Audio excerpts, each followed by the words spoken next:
अस्सलाम वालेकुम friends. Brands ही सब कुछ नहीं होते। हमने जब भी कोई चीज़ परचेज करनी होती है, अगर हमें किसी चीज़ के बारे में नॉलेज नहीं है, इन्फॉर्मेशन नहीं है, तो हम क्या करते हैं, हमने जो भी चीज़ परचेज करनी है, हम एक अच्छा ब्रांड जो है उसके आउटलेट पर चले जाते हैं। वहाँ से हम अपनी मर्ज़ी की जो चीज़ है वो ले आते हैं।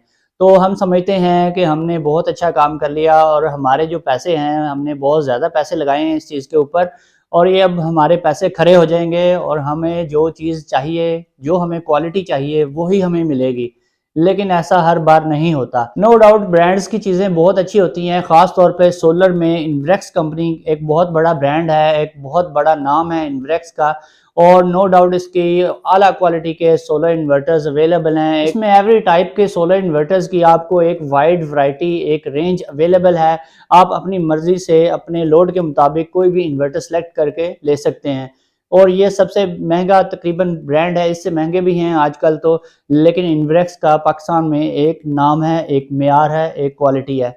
लेकिन आज हम जिस इन्वर्टर की बात कर रहे हैं वो भी इन्वेक्स का है, लेकिन इन्वेक्स का पिछले साल का मॉडल, यानी कि इन्वेक्स 2.5 किलोवाट इन्वर्टर। ये इन्वर्टर जो है इसने लोगों को बहुत ज़्यादा परेशान किया है। लोगों ने जो एक्सपेक्टेशन इससे की थी, यानी कि ये इन्वर्टर उस वक़्त तकरीबन 80-85 हज़ार, 90 हज़ार से लेकर 1 लाख रुपए तक में ये सेल होता रहा है, और लोगों ने इतने ज़्यादा पैसे इस इन्वर्टर पे लगाए, ये सोचकर के इन्वेक्स है, ये लगाएँगे तो हमारी जान छुटी, हमारी टेंशन ख़त्म। तो चूँकि ये 2500 वाट का है, और ज़्यादातर जो पाकिस्तान में एक नॉर्मल जो तबका है, जो मिडिल क्लास लोग हैं, उनका जो लोड है वो भी अप्रॉक्सिमेटली इतना ही होता है। यानी कि ये वाला इन्वर्टर वो लोग परचेज़ करते हैं जिनके घर में एसी वगैरह नहीं होता। अगर वो लोग एसी चलाएँ भी तो वो मैक्सिमम 1 टन का एसी ही चलाएँगे, और बगैर एसी के जो लोग यूज़ करते हैं, उन्होंने ये वाला इन्वर्टर परचेज़ किया। और बहुत सारे लोगों ने ये इन्वर्टर लगवाया हुआ है और चला भी रहे हैं, लेकिन इसमें बेतहाशा मसाइल और फ़ॉल्ट्स आ रहे हैं।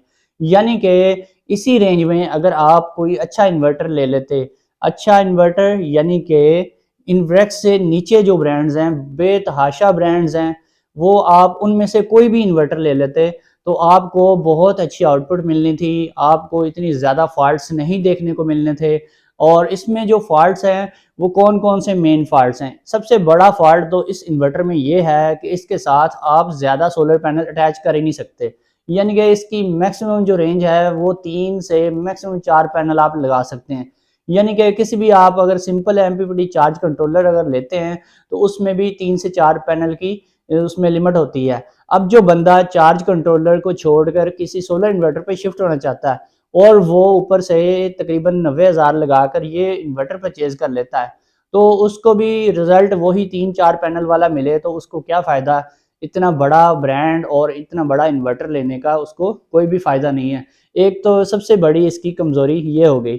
दूसरी जो सबसे मोस्ट इम्पोर्टेंट फ़ॉल्ट जो मैंने आज तक इसमें देखा है, वो यही है, हर जगह पे मैं जाता हूँ, लोग यही कंप्लेन करते हैं कि ये बार-बार फ़ॉल्ट देता रहता है और वार्निंग कोड स्क्रीन के ऊपर नहीं आते। यानी कि इसका सॉफ्टवेयर इतना ज़्यादा वीक है कि वो सही तरीके से डिटेक्ट भी नहीं कर रहा और फ़ॉल्ट्स को कंट्रोल भी नहीं कर रहा। ख़ास तौर पे जो इसकी ग्रिप है फ़ॉल्ट्स के ऊपर, वो बहुत ही वीक है। यानी कि कभी इसमें पीवी हाई वोल्टेज का फ़ॉल्ट आ रहा है, कभी पीवी लो वोल्टेज का आ रहा है, कभी बैटरी लो वोल्टेज का आ रहा है, कभी बैटरी हाई वोल्टेज का आ रहा है, और ये कंट्रोल जो करता है बैटरी की चार्जिंग को, वो भी बहुत ज़्यादा वीक है इसकी। बहुत ही ज़्यादा जो थर्ड क्लास टाइप के पहले इन्वर्टर, यानी कि आज से कोई 4-5 साल पहले आते थे, जो कि पीडब्ल्यूएम या फिर सेमी एमपीपीटी, जो कि 102 वोल्ट एमपीपीटी रेंज वाले इन्वर्टर होते थे, उनसे भी ये काफ़ी गया गुज़रा है इस मामले में कि ये बैटरी की ग्रेविटी को पूरी नहीं रखता। बहुत सारे लोगों का सबसे बड़ा जो मसला है इसमें, मैंने यही देखा है आज तक, कि ये बैटरी की ग्रेविटी डाउन कर देता है। बैटरी की जितनी मर्ज़ी आप सेटिंग कर लें, बैटरी को प्रॉपर्ली ये मुकम्मल चार्ज नहीं करता, बैटरी के वोल्टेज पूरे नहीं करता, बैटरी का बैकअप कम मिलता है, और बैटरी जल्दी इसके साथ सल्फेटेड हो जाती है। एक तो इसकी सोलर पावर जो है वो बहुत वीक है, यानी कि सोलर के ऊपर परफॉर्मेंस इसकी पूरी नहीं मिलती। अगर आपने सिर्फ 4-5 पंखे, फ्रिज वगैरह चलानी है, या कोई छोटी-मोटी इस्त्री आपने चला लेनी है, वॉशिंग मशीन चलानी है, तो फिर तो ये इन्वर्टर आपके लिए गुज़ारा कर देता है। लेकिन जब मौसम ख़राब होता है, ख़ास तौर पे जैसा कि आजकल धुंध के दिन हैं और पूरा सूरज भी जो है नहीं निकलता, या फिर बादल वगैरह आ जाते हैं, तो इस तरह के मौसम में ये इन्वर्टर बहुत ज़्यादा गड़बड़ करता है और बैटरियाँ जो हैं वो प्रॉपरली इससे ख़ास तौर पे चार्ज नहीं होती, और इक्वलाइजेशन जो है वो भी इसमें प्रॉपरली वर्क नहीं करती, और जब इक्वलाइजेशन वर्क करेगी तो ही बैटरी की ग्रेविटी पूरी होगी। तो बाकी जो फ्लोट चार्जिंग की है सेटिंग इसकी और बल्क चार्जिंग की सेटिंग है, वो जितनी मर्जी आप इसकी एक्स्ट्रा कर लें, लेकिन आपको प्रॉपर रिजल्ट कभी भी नहीं मिलेगा। तो इसका प्रॉपर सोल्यूशन क्या करना चाहिए?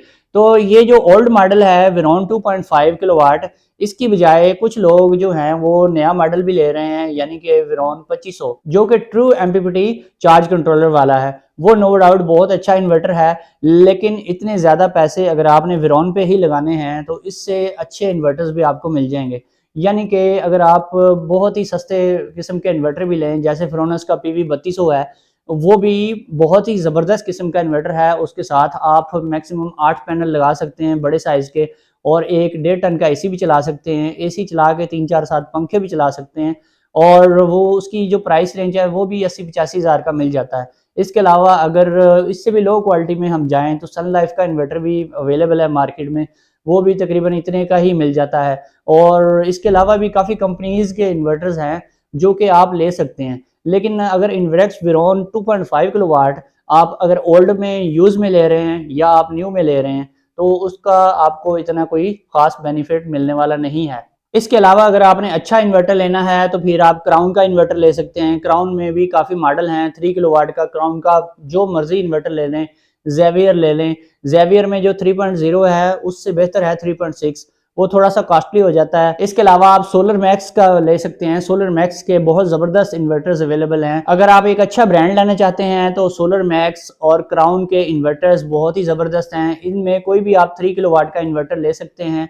इसमें Z4 ले सकते हैं, फाल्कन सीरीज़ का इन्वर्टर ले सकते हैं, और इसके अलावा आप जो अर्सस इन्वर्टर आया हुआ है आजकल क्राउन का, वो भी बहुत ज़बरदस्त है।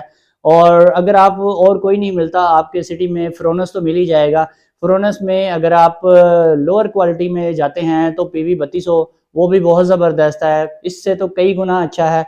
और अगर उससे थोड़ा सा बेहतर आपने लेना है, यानी कि जिसे 4 किलोवाट कहते हैं, पीवी 5200 भी ले सकते हैं फ्रोनस का, जो कि आपको 3.6 किलोवाट की पावर प्रोवाइड कर सकता है। लेकिन अगर आप क्राउन का ज़ेवियर लेते हैं 3.6, वो पूरा आपको 3600 वाट ही पावर प्रोवाइड करेगा। इसी तरह से जो पीवी 3200 है, वो इन्वर्टर आपको 2400 वाट की पावर प्रोवाइड करेगा, लेकिन उसकी सोलर की परफॉर्मेंस बहुत ज़्यादा है, और सोलर की मैक्सिमम आउटपुट आप उससे ले सकते हैं, और बैटरी की चार्जिंग बहुत अच्छी करवाता है, और इक्वलाइजेशन भी अच्छी है, और बैटरी की ग्रेविटी भी पूरी कर देता है, और इसमें इस तरह के कोई भी मसाइल नहीं देखने को मिलते। तो आज की वीडियो का मकसद यही था कि बहुत सारे लोगों ने इन्वेक्स के नाम पर 2.5 किलोवाट का जो इन्वर्टर परचेज किया था, पिछले साल तकरीबन बहुत सारे लोगों ने परचेज किया था।